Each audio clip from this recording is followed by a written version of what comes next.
Good evening, Baruchim Habayim Rabotai. Welcome to another edition of our Thursday night's class.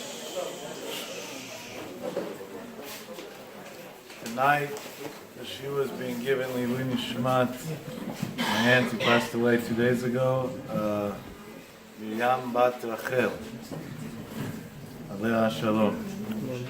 At the young age of 67, she left a husband and children. She should be in a high place in Gan Eden in the schut of the Torah and the mitzvot. It's an amazing thing. Let me tell you an amazing thing. Unfortunately, Midat Hadin was strong in our family in the past few years. We lost many family members. To be exact, out of my father's siblings, we lost 4 brothers and sisters in the course of 2 years, and my brother, meaning a nephew. It's five big hits. It's the 5th time my father's sitting Shiva in less than 2 years. It's a little bit of a frightening thought. So my aunt, which in the past 7 or 8 years I wasn't in Jerusalem as much as I used to be, so I hadn't spent that much time with her. But prior to that, in my younger years when I was in Yeshiva in Israel, she took care of me like a mother. She did my laundry, cooked for me, did everything for me for years. Just so I shouldn't have to be worried about anything. I should be able to learn peacefully. A lot of my learning I owe her. And she was diagnosed with cancer 5 years ago. I did not know until this week Monday, because she hid it from the entire world, because she said our family suffered enough, I don't want people to be sad. You know what that is, to carry such a thing, to go to chemo week after week, treatments, surgeries, and to cover it up from the whole world because you don't want to cause pain to another Jew? That's not the normal. That's not the way the world's run. That's a great person. It's not a lady who had an easy life. Every part of her life came with a lot of obstacles. She didn't get married until her younger 30s, and after that there were other issues. She has never had the merit to marry off kids, maybe one, I'm not sure, but I don't think so. A lot of her kids need, maybe she's now from Shamayim, so we'll arrange that they should get married off right away, B'ezrat Hashem, to good people. And in these situations, we still have to find the light. And this is not a reason to be sad and to mourn. Because Baruch Hu made the Chot Avilut, there's a certain amount of mourning that the immediate family members do, but beyond that we have to find the light. So I spoke to a cousin of mine who's a great Talmid Chacham, a nephew of hers as well, who's a Shiva in Israel. And I called him about 5 minutes after she passed away, and I said, what are we supposed to think at this moment? And I want to share with you what he told me, because I think it puts life a little bit into perspective. Bli Aina Ben Porat Yosef, Hashem shall watch over all of us. In our family, my grandmother got married when she was 13 years old. She wanted to prevent the Shidduchim crisis, I guess, so she started early. My grandfather was over 13 years older than her. I think he was 29, she was 13. Yeah, that's illegal today, but we're talking about the beginning. We're talking about the beginning of the 1900s. And she was a great tzaddiket on her own merit. A woman who passed away, I think 9 or 10. It's going to be 10 years now, and so we can say lived in our generation. Who saw Eliyahu Hanavi on many occasions, to the point that once she was asked about it, and she used to deny it, but one time she was, I guess, in a loose tongue mode, and she said, "What's the big deal? You guys don't see it?" She thought we were the crazy ones. What's the big deal? One of the amazing stories that she retold was there was a while that she was sick, and she didn't go to doctors. That wasn't her style. She said, "I go to Rofei Kol Basar." And she couldn't even read Tehillim because she didn't know how to read. Why didn't she know how to read? That's the way Jews used to think. She was born in Turkey. She was raised in Turkey as a young girl till the age of 13.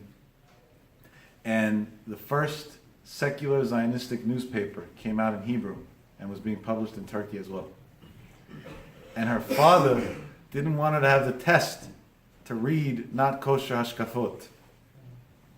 So he made the choice of never teaching her to read Hebrew. So she read other languages, but Hebrew she didn't read. And till her last day of her life, she never read Hebrew. So she couldn't read Tehillim, she didn't pray, she didn't have. But she raised a tribe, a real tribe. When she was 14, she had her first child. And it was the first of 14 children. Now let me tell you an amazing fact. Out of those 14 children, she saw 5 generations. You know, Chazal say if you see 5 generations, that means you go straight to Gan Eden. You don't even have to go through judgment. She saw 5 generations. All her children, grandchildren, great-grandchildren, 5 generations, are all Shomrei Torah mitzvot. And the majority of them are sitting in Kollel and Yeshivot and rabbis and Talmidei Chachamim. Almost all of them. I'm the black sheep, I'm at work. But the vast majority are sitting and learning full time. It's unbelievable. And this, without knowing how to read. Today we send the parents to parenting classes and parenting books and parenting videos and parenting chats and parenting this and parenting that, and the kids are on the streets. Then they didn't know how to read. They didn't go to shiurim. They didn't have all this stuff. But they had a simple Yirat Shamayim, a simple pure Yirat Shamayim. So she said over an amazing thing.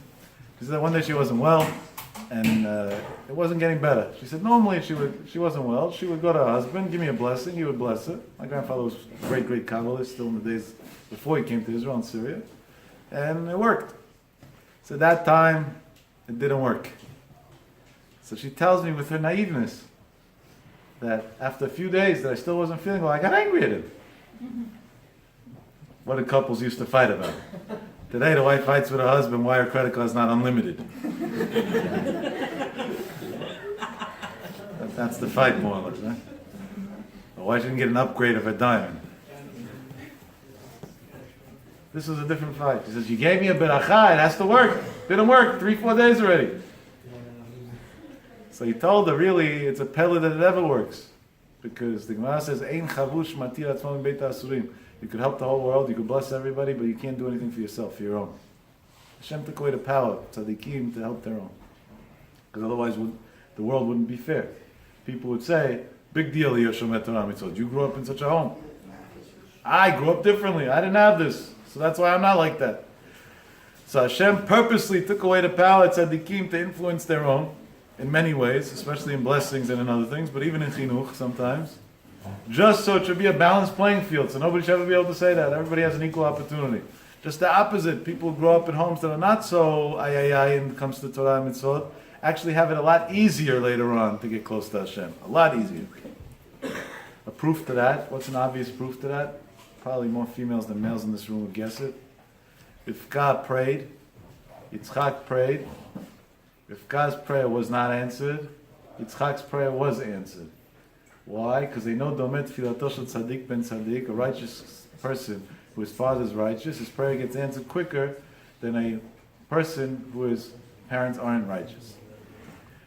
Comes Rav Dessler, Mechtav Eliyahu, and he says, if anything, just the opposite.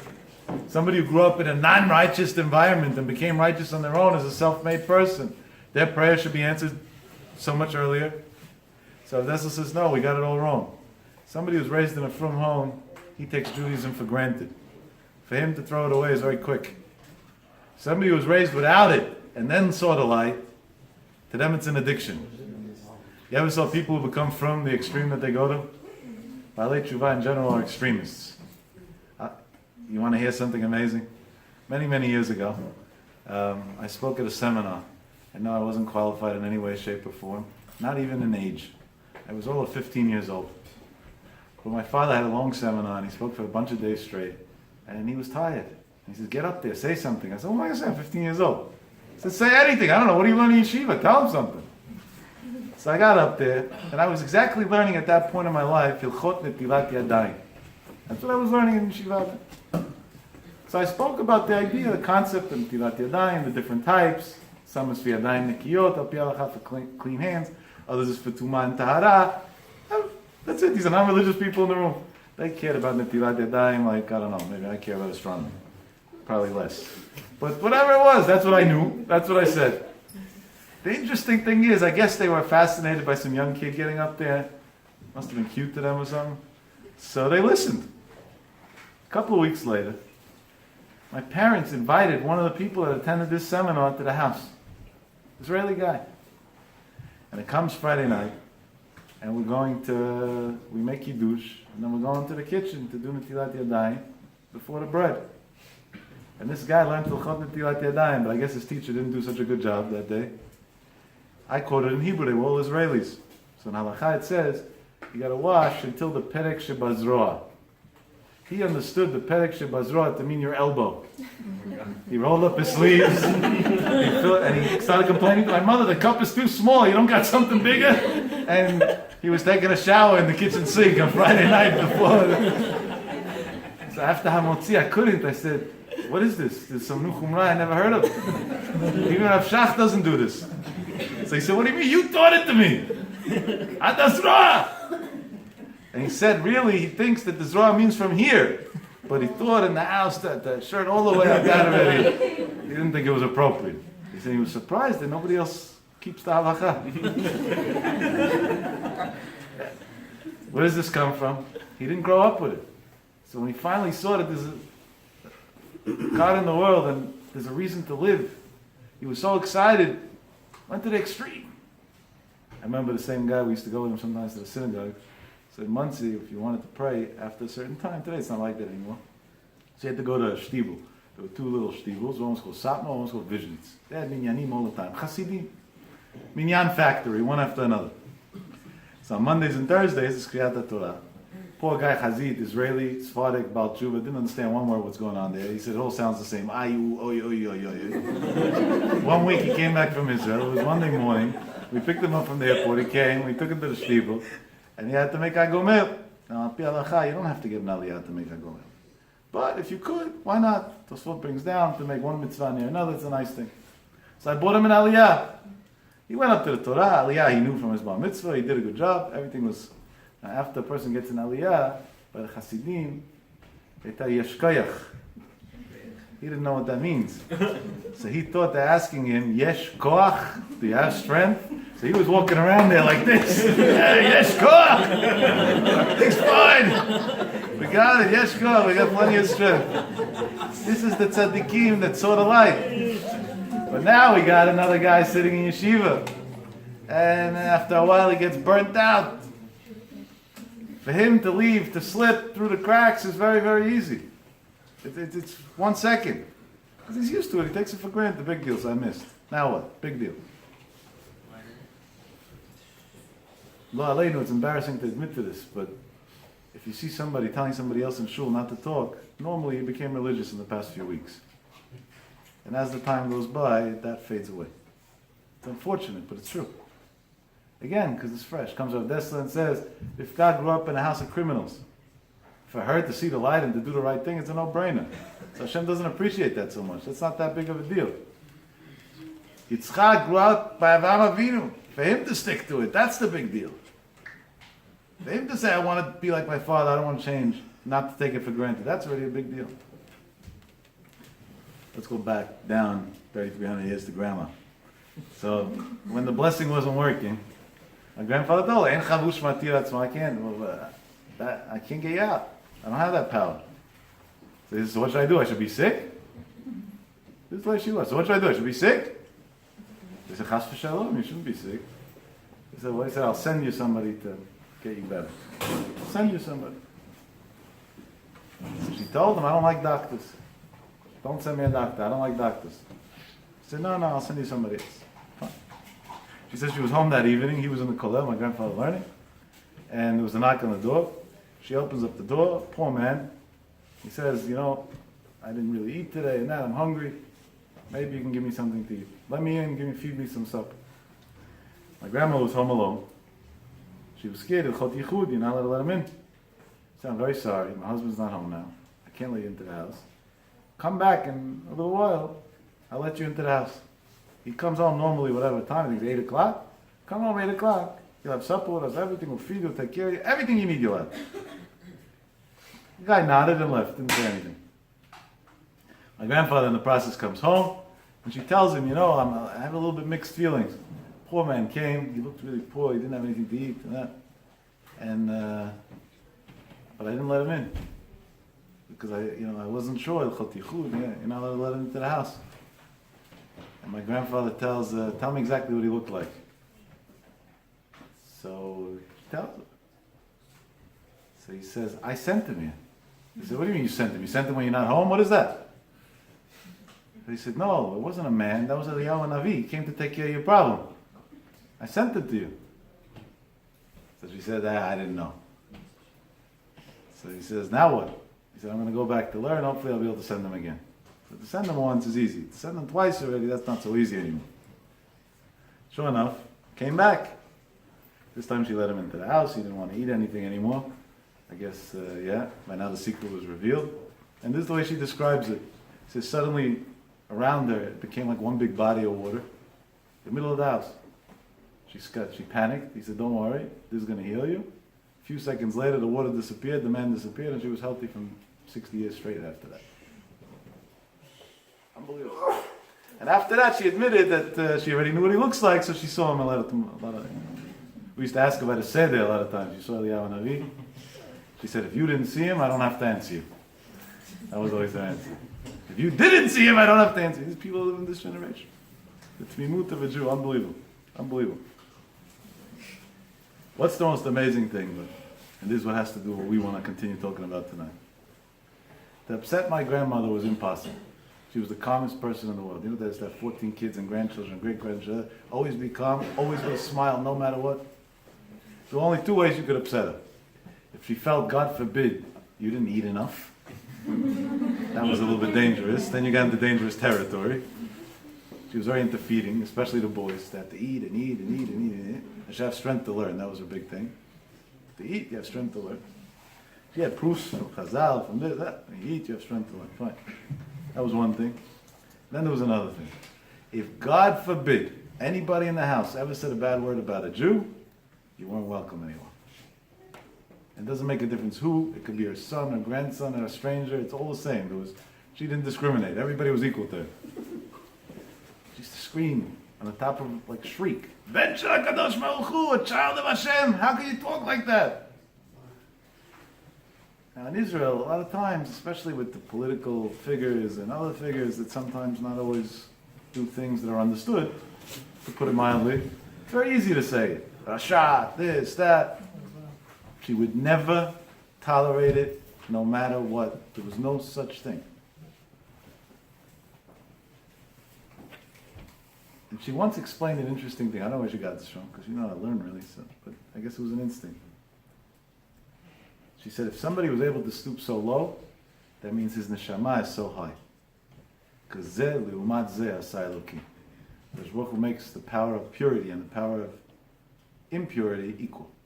So if somebody was able to behave in a way that's so impure, that means potentially his soul is so high that he could behave so pure. And the truth is, you can prove it from many different Ma'amarei Chazal, including the Gemara about Rabbi Elazar ben Dodaya and many others that did all the sins in the world, and they became great tzaddikim. Rish Lakish, that was the head of the mafia, and many others as well, that later on became great tzaddikim.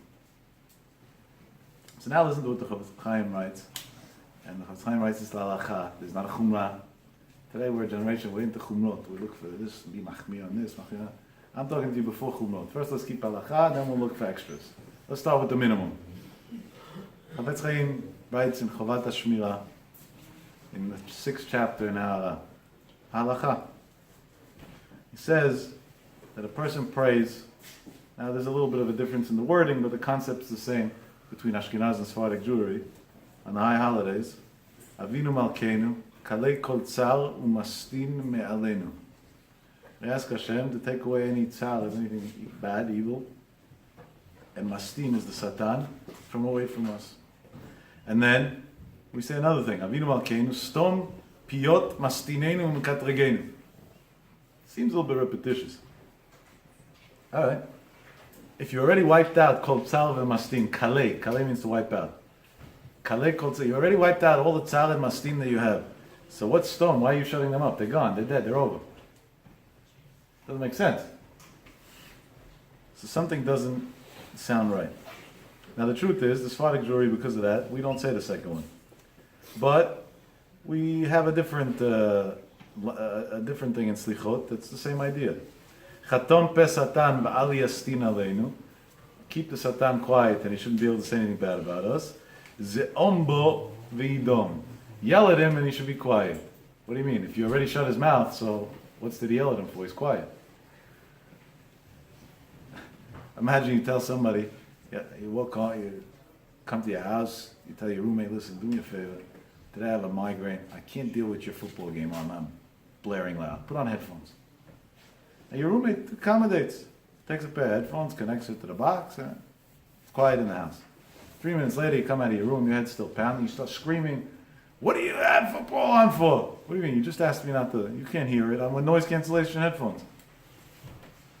That's what we say in Slichot. Because it's funny, no Slichot now, but believe it or not, before you blink, it's going to be Rosh Hashanah, so it'll be a good time to start realizing that. Chatom pesatan val yastir aleinu. Shut it off. Hashem says, no problem, I'm shutting him off. Ze'om bo v'idom. Now get angry at him and yell at him so he should be quiet. For what? He's quiet already. That's it. We shut his mouth. So the Chofetz Chaim discusses this. He discusses the Avinu Malkeinu because he was Ashkenaz, but we want to show that it goes both ways. Then, what's the continuation over there? We have another prayer. Chatveinu b'sefer zechiyot. Or zichuyot, depending which nusach you say. Zichuyot means merits. So we pray to God, write us in a book of merits. I don't understand. If you have merits, so it's written. Everything's written upstairs. And if you don't have merits, what are we going to do? Create them? We don't fabricate merits. How does that work? I'll give you an example. I tried this once actually. I had the bank manager on the floor. I walked in there one day. I had a line of credit, big debt. And it shows you, they send you a monthly statement, what's your minimum payment and the interest and this and all the details. And your total balance. So if in your account you have a positive balance, then they leave it just a number. But if in your account is a negative balance, it's also just a number, but it has a line before, minus. Meaning you're overdrawn X amount of dollars against your accounts. So one day I walked into the bank manager, I was in one of my moods, and I handed him a piece of paper, and I said, I need a big favor from you. So he says, gladly, what can I do for you? I said, it's going to take you exactly 30 seconds, probably a lot less. I pulled out a pen, I had it in my pocket, I gave it to him. I said, I want you to write one little line on this piece of paper and sign off on it. He said, what's the line? I said, you see the minus sign? I want you to add one more thing like this, it should be a plus. Just flip it around. Big deal, one line. And trust me, that would have been a nice financial swing that day. That's all I'm asking for. One line. Are you crazy? You got a good laugh at it on the way. That's it. That sounds like what we ask Hashem. God, I might have a big minus, but put a plus sign. It doesn't work like that. Because what was dan din emet? It's a world of honesty. It's not the lies like over here. So what's going on? So comes the Chofetz Chaim and writes an unbelievable thing. He says that sometimes a person's in a situation in Shamayim and a person's judged every night in Shamayim that he doesn't have enough merits that day. And the rest of the day outweighs the merits. No, that's a problem. If he has enough merits, so he tipped the scale, everything's great. But if he doesn't have, so then we tell him, we ask Hashem, at least do us a favor. Keep the mikatreg's mouth closed. Let us buy some time. He shouldn't be able to complain tonight about the negative that we did. And if he doesn't present the negative, so we're lacking evidence, then we're off the hook. Just like in court. You know, in New York State, a police officer prosecutes his own summonses. So if from the time you got a traffic ticket to the time you came to court, the cop either retired or was fired or worse, so then automatically your ticket is no longer valid because there's nobody to prosecute you. There's no witness, there's no nothing, there's no evidence. So I don't know what happened. Have a good life. And it's automatically dismissed. I think today you don't even have to go to court anymore. They send you a letter. Your thing was dismissed and have a good day. In Shamayim, it's the same way. If the Satan can't come to prosecute, you're dismissed. So we come to HaKadosh Baruch Hu and we say, could be today my merits are not that good. But if you shut up the prosecution, even if my merits are not so good, I'm still in good shape because there's nothing against me. Comes the Chofetz Chaim and says, that's a great prayer. But midotav shel HaKadosh Baruch Hu midah keneged midah. HaKadosh Baruch Hu behaves with you the way you behave with others. So HaKadosh Baruch Hu at that point goes and looks at a person. And he looks at him for that day and he says, did today he talk bad about anybody else or not? If that day the person didn't say a bad word about a Jew, then the angels have no power to say a bad word about him. But if that day he had negative things to say about Jews, then Hashem says, I'm sorry. You taught them that they can talk, so I can't stop them from talking. Comes the Chofetz Chaim and writes that he has all different rayot to this from Psukim and everything to prove this idea. And then he says that he's giving advice to everybody. In order to be able to come to Hashem and say, Kotveinu b'sefer zechuyot, what are we telling Hashem? He says, Zechuyot does not write us in a book of merits. No, if you don't have the merits, you don't get it. He said, write us in a book of kav zchut, of judging us favorably. And at that point, all our transgressions are not our fault. And HaKadosh Baruch Hu wants to do that, because Hashem wants everybody to have a clean slate in Shamayim. But in order for Hashem to do that, He needs a person that goes and is done everybody l'kav zchut. Rabbeinu Yonah writes on this, the Chofetz Chaim quotes it, by the way, in the Sefer HaYirah. I'm going to quote word for word how the Chofetz Chaim quotes it. Have they done et kol ha'adam l'kav zchut, right? Leman, why? In order. Ya'aviru min ha'shamayim, in Shamayim they'll pass over, et kol psha'echa, all your sins. V'yadunu otcha l'kav zchut. You want to get all your sins wiped out? That's a pretty good gig, no? All your sins wiped out. That's it, you get a clean slate every day, again and again. Be a person who lives for kav zchut, for judging people favorably. Just be a person that lives there. How far does it go? That's the real question. So listen to how far it goes. We're going to quote roughly, not exactly, roughly a story of a Gemara, Masechet Shabbat, of Kuf Chav Zayin Amud Bet. The Gemara over there says an unbelievable thing. There was an Adam min HaGalil. There was a person from the Galil Heights that was a person that was an employee for somebody in the southern part of Israel for 3 years. He was Erev Kippur after 3 years of working for him. He went to his boss and said, Tenli sechari, pay me what you owe me.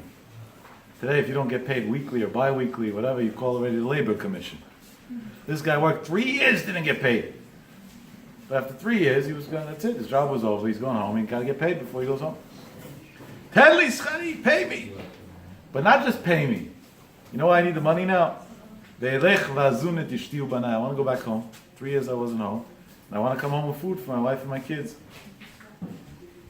3 years they're living on debts. Right? They have no husband, no father. He's away working 3 years straight. Not China 2 weeks like we do today. 3 years straight. At the end of 3 years, he has to come back to his wife. Right? Where were you 3 years? Making money. Where's the money? So he goes to his boss, Tenli schari, pay me. I gotta come home with money. So the Gemara says, he told him, Ein li ma'ot, I have no money. Sorry. Huh? I have no money? What would happen today if somebody was... I don't want to know what would happen. Shfichut damim, quickly. That's what would happen. I don't have any money. This guy doesn't get upset. He says, you know what? If you don't have money, cash, give me fruits at least. I'll come home with fruits, with food, something. So I don't have. He said, so then give me at least a piece of land. I'll use it as collateral to get some money. I don't have. Give me animals. I don't have. Give me pillows and blankets. Give me anything that has any barter value. He says, I don't have. Comes the Gemara and says, he took his tools and he went home. He went home. What a tzaddik his wife was. She took him home after 3 years of coming home empty-handed.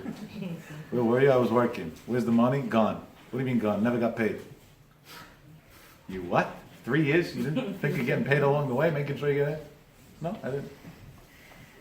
This is what happens. This is what Gemara says. Gemara Masechet Shabbat. Ba'achar regel, it's after Sukkot.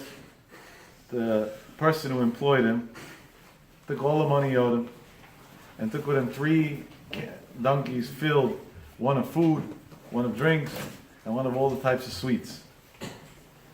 And he went traveling. And he went to this guy's house, his employee. And he made a big seudah over there with all the food and everything. He bought 3 camels worth, 3 truckloads of goodies. And when he was all done the party, the big celebration, God says, Natan lo scharo. He paid him the 3 years. Everything he owed him, he said, hey, here's all your money that I owe you. Take it. I have a very simple question on this Gemara, by the way. We're still in the middle of the story. Your boss that just ripped you off for 3 years of payment shows up at your house with a limousine and 3 truckloads of catered food. And he sat down and ate with him, the Gemara says. How'd you even let him into the house? Forget about you. How'd you celebrate with him like that? How did it work? What'd you do? You see what an emunah they had. This guy truly believed that if he didn't get his money, that's because Hashem didn't want him to get his money. And he wasn't upset at his boss, and he wasn't angry at anybody, to the point that he welcomed into his house. And even though it looked crazy, you said you have nothing, and now you're coming like this? Now you're coming like this? Still didn't bother him. He sat, he ate with him, drank with him, everything. But I want to tell you a big chidush in this Gemara I just thought. Al pi halacha, if I come to your house and I want to eat lunch, how am I allowed to eat? Maybe it's not kosher. What's the answer? Eid echad ne'eman b'yisurin. One witness is trusted to say that the food is kosher. That means if you come and tell me the food is kosher, you're serving the kosher food. At that point, I got to ask no further questions. I can eat whatever I want. But if the Eid is pasul edut, he's not an honest person, so you can't eat. That's why Mechalel Shabbat cooks you food. You might not be able to eat it. I've got to ask your local posek. You care to keep Shabbat, why would you care to keep a kosher kitchen? A real kosher kitchen. If he saw that this guy ripped him off for 3 years of money, how is he allowed to eat the food? He should have suspected something's wrong. He's not an honest man. Maybe the food's not good either. What's the answer? It's muchach, it's proven in the Gemara that he believed the guy 100%. And even though the facts didn't add up, and even though nothing made sense. But if he said, ainly I don't have right now, at that point he trusted him, to the point that he trusted him later on with his neshama to eat the food. It was kosher for him. It was perfectly fine for him. That's how much he trusted those words, ainly. Mind-boggling. And that's for what? With money, which is the greatest nisayon that we have today. No. He gets paid his 3 years, his wife is happy, pshat tova, layudim hayta. Now what? The boss is still not done. He does, I want to ask you something. When you came to me to get paid Erev Kippur, you know I'm a rich man, right? You asked me for money, and I tell you I don't have. What were you thinking at that time? How could it be? I'm a rich man. You don't have? So he said, I'll tell you the truth. I thought that probably you found a good deal on something, and all your liquid cash you spent to buy the good deal. You don't want to lose out on the opportunity of the deal. So he said, and when you asked me for animals, you know how many animals I have. You worked for me. And I told you I don't have. What were you thinking then? He said, I thought maybe you rented it out to people to do work or whatever. So then I'll buy you now. You can give it to me. So when I asked you for land and you said that you can't give it, what do you think? You know how much property I own. So he said, could be also you lease the properties out. People used to lease properties to grow things on them for other reasons. Yeah, maybe it was. And when you asked me for fruit and I told you I don't have that, he said, I thought that probably you didn't get a chance to do Trumot Masot to the fruit yet, and you're scared to give it to me so I shouldn't make a mistake with it, eh? So you said, I don't have. I said, okay, this is getting better. And what about when you ask for any utensils, karim, uksatot, anything that you can get, just in order to be able to exchange it as a barter for money? He said, I thought maybe you went and donated everything you owned to the Beit HaMikdash. It's like that. So you have nothing. You're a rich man. You were a rich man. Now you're a rich man in Olam Haba. You gave it all away. Would any of us think that about somebody? You have an employer. He didn't pay you this week. What? Sorry, I don't have. And you saw him going out for lunch that day, $900 lunch with his friends. You don't have? What don't have? Your lunch today cost more than my wage. Would you say, no, maybe right after he got out of the lunch, the wine he drank must have done something good to him. He had such kedusha, he donated everything he has to the synagogue. It wouldn't even cross your mind. And if somebody told you that he did think that way, what would you say? Majnun. You're crazy. That's what you thought. You're that naive? But in the Gemara it says that as soon as he told him that, Amarlo, he told him, Avda, he made a shvuah. He swore. Kachaya, that's exactly what it was. I donated all my money. You know why I donated all my money? Because I had a son, his name was Huvkinus, and he wasn't going in the right way, and I didn't want him to be able to use my money to do Averot. And therefore, I decided to donate it all to Hegdish, and like this, that's it. There's no money left for anybody. He says, now how did I come pay you? That when I went to my friends Badarom, meaning where the employee lives, no, meaning where the boss lives, sorry, they told me that was a neder that was sporadic, it wasn't a real neder, and it was done a little extreme. They did atarat nedarim for me, and now I have my money back, so now I can pay. And the Gemara concludes, Ve'ata and you, Keshem shedantani lischut, just like you judged me favorably, Hamakom yadincha lischut, Hashem will always judge you favorably. That's the conclusion of the Gemara.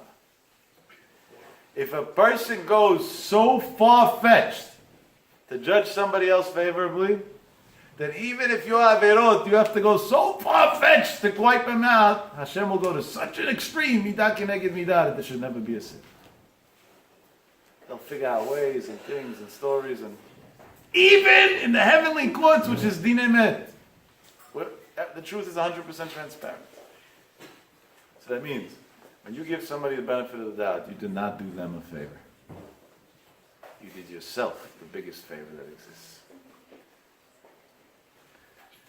By the way, just for the sake of intellectual intelligence, it's who are these Rabboteinu Shebadarom, and who are these Chavirai Shebadarom.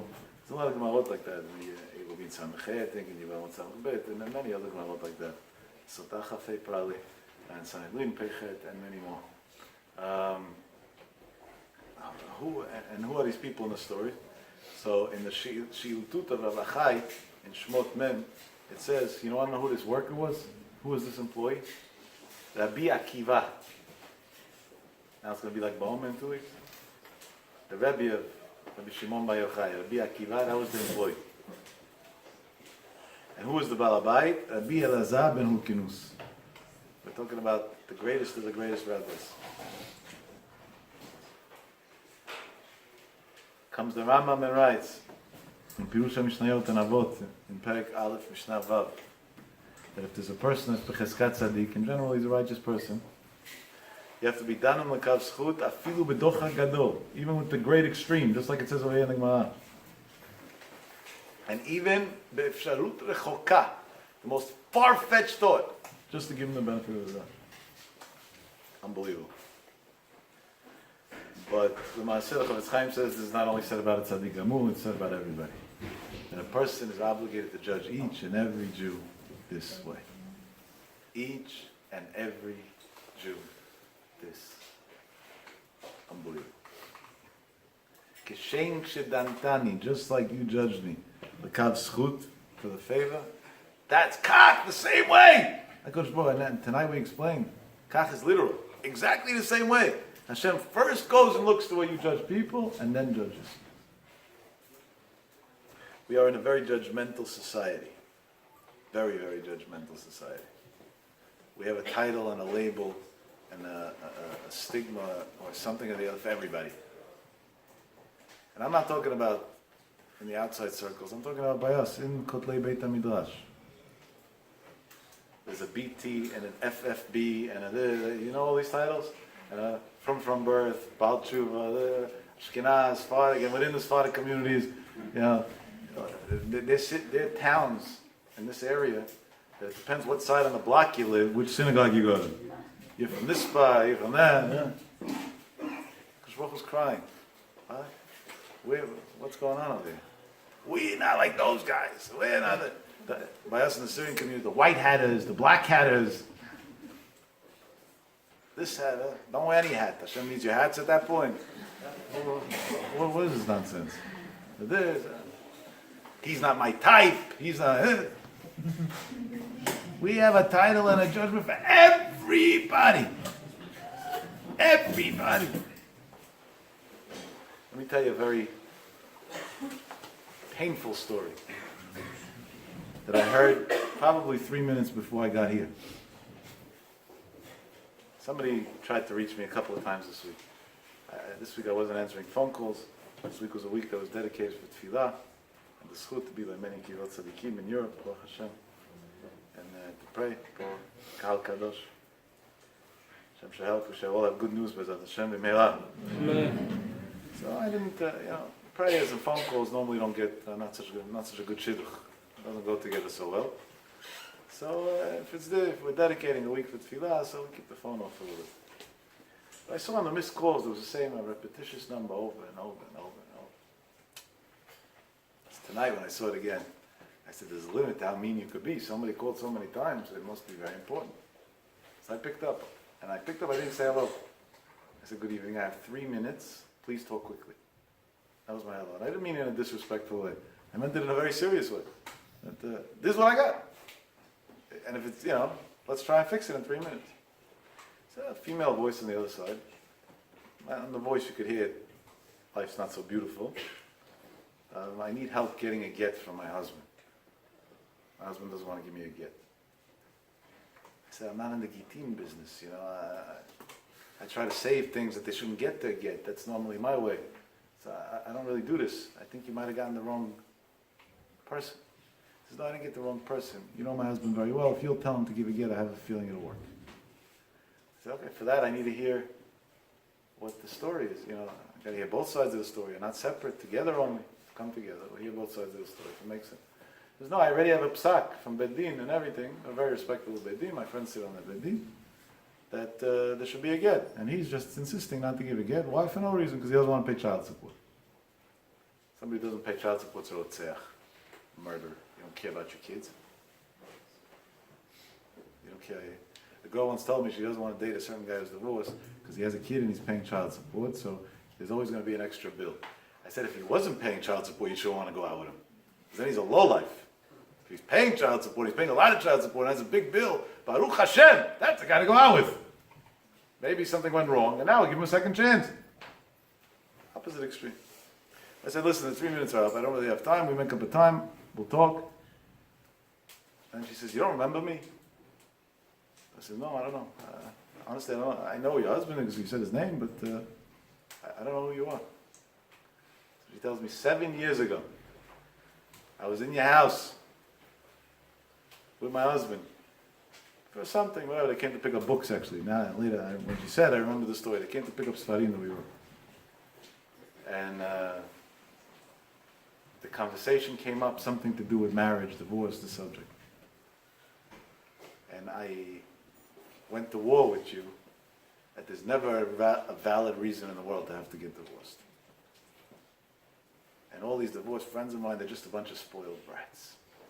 Little did I know that I'll be one of those spoiled brats one day. And they're not so spoiled after all. And I didn't say this to her, obviously, because Chazik, what she's going through. I was thinking, maybe then you will potech pela satan.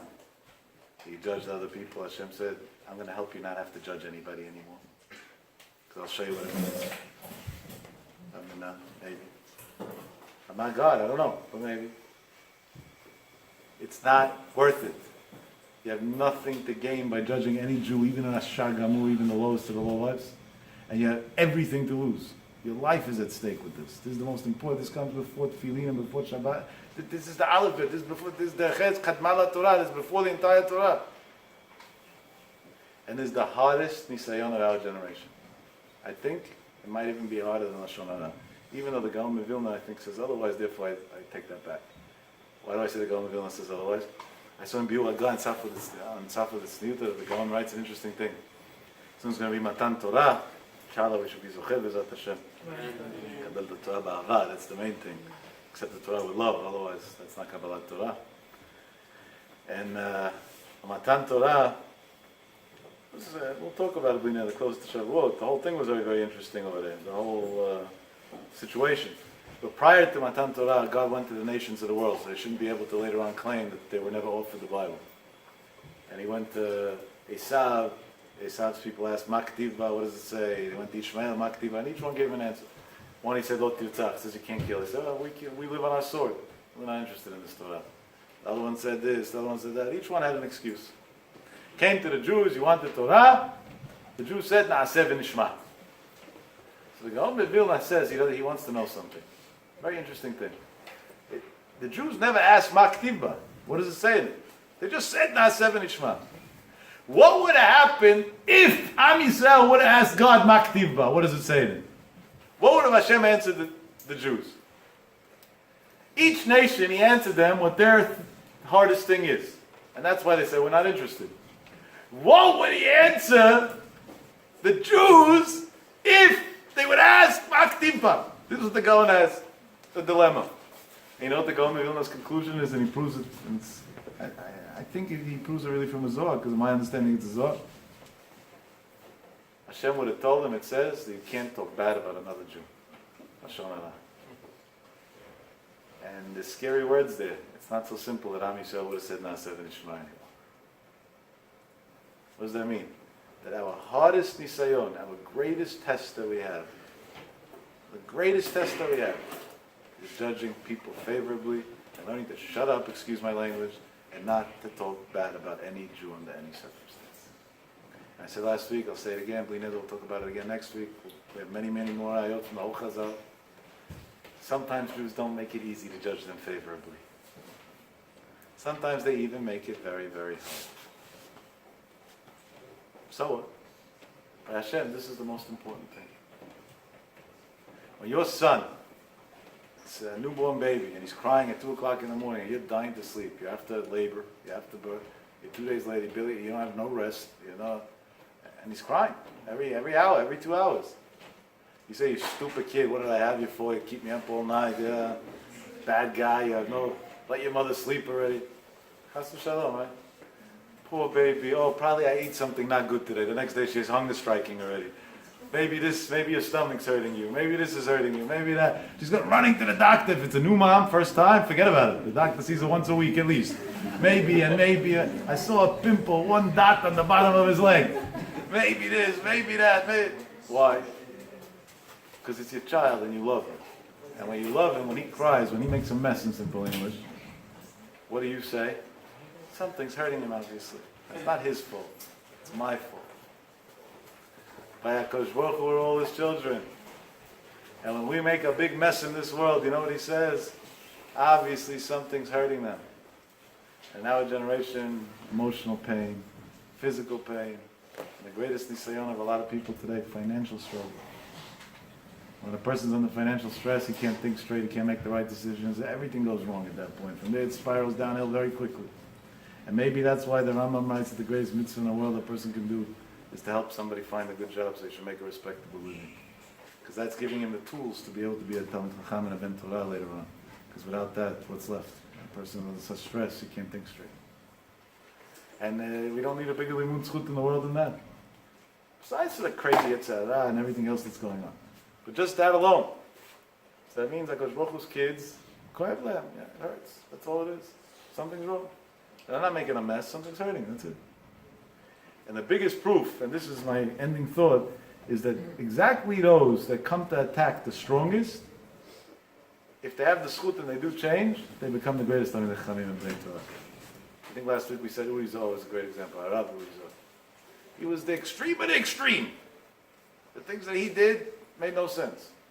Drugs in public, I went to jail for it. Who are you to tell me not to do it? That was his claim. Crazy stuff. He says it about himself. He went, and dafka that is what turned him around. Today, he's from 41, 42 years.